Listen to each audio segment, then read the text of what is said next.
ரோட்டுல ஒருத்தி நிற்கிற வரிச்சு தாவி ஒரு நந்த ஒரு சொந்தவனமா தாவணிக்கு நந்த ஒரு சொந்தவனமா உள்ள சொந்தம் உன்னை விட்டு போகாதே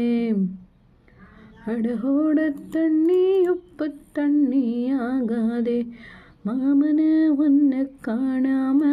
பத்தியும் சோறும் பொங்காம பாவினா பருத்தி மாறா போனேனே காகந்தான் கத்தம் போட்டாலும் கதவுதான் சுட்டு பார்த்தாலும் உம்முகம் பார்க்க ஓடி வந்தேனே ஒத்தையிலோட கரையாரும் கத்தியே உன் பேர் சொன்னேனே ஒத்தையிலோடும் ரயிலோரும் கத்தியே உன் பேர் சொன்னேனே அந்த ரயில் தூரம் போனதும் நேரம் ஆனதும் கண்ணீர் விட்டேனே முத்து மாமா என்ன விட்டு போகாதே இது ஒத்த உசுறு போனா மீண்டும் வாராதே அத்தங்கர மரமே அரச மர இலையே